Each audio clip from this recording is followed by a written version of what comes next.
Okay, so here's basically the pictures that describe all of the different sampling theorem versions we have. And so basically what I'm interested in is if I'm using a DFT, which is a real common thing, to try to analyze what the frequency content of a continuous time signal is, then I have all these little distortion steps I got to watch out for, pay attention to in order to get good answers, right? And so let me start off by saying I'm assuming I have a continuous time signal. This is continuous time, that's a function of t, defined everywhere, and we have a continuous time Fourier transform that gives me the spectrum. This is energy or voltage versus frequency, capital F, continuous time frequency over here. And so this is kind of my starting picture. Usually this is the picture I'm interested in that I'd like to be able to measure or calculate or to make some decisions about, right? That there's a spectrum I'm measuring and I want to know how it's behaving. Now, we had already talked about the sampling theorem, right? And so our sampling theorem is basically this first set of pictures. If I sample this waveform, I get a collection of sample values out. This is a discrete time waveform now, x of n.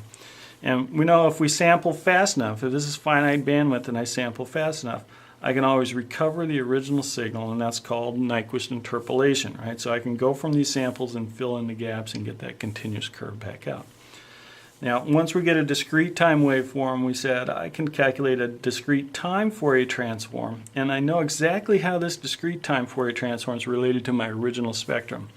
I end up basically doing a frequency scale so that whatever f sub s is out here ends up mapping to 1 down here, right? Okay? So my values of f sub s minus f sub s are going to map, but basically I get a periodic repetition of this thing from up here. The other thing that's changing here is my amplitude, and the amplitude gets scaled in such a way that this area on the continuous time curve actually agrees with what the area is down here. So my frequency scale gets warped down by a factor of fs. This has to get scaled up by a factor of fs. So whatever that amplitude is, this is going to end up being a times fs. Right? Okay, so there's the sampling theorem. It says I can go back and forth when I sample in the time domain. And then we said, you know what, I'm not usually going to calculate the full-blown DTFT. I don't have samples from minus infinity to infinity, and if I did, they'd take forever to calculate.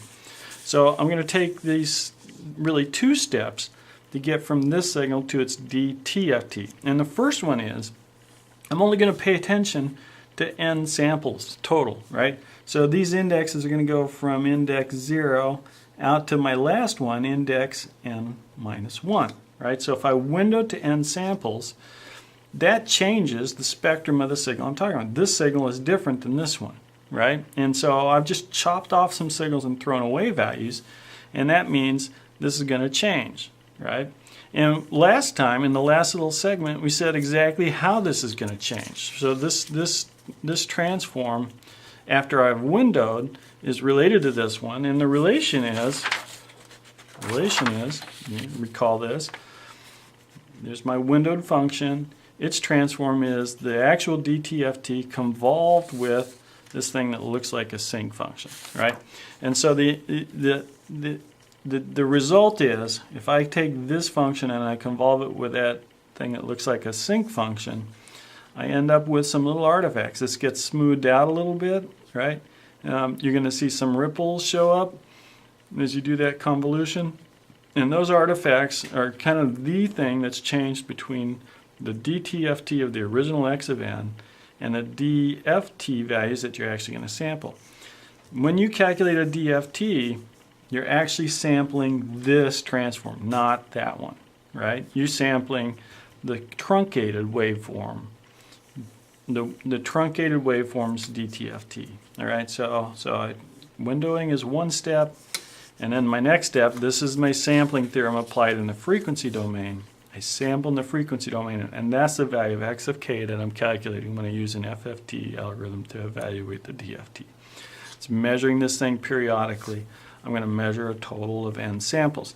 Usually, when I actually call this thing in the FFT, I'm only going to calculate one period of this thing. Index is 0 out to n minus 1. That term there, the nth one, would be the same as this. Okay? So this is going to be n samples, right? Total, including the one at the origin. All right? Sampling this gets me an array of values. Those are my DFT values.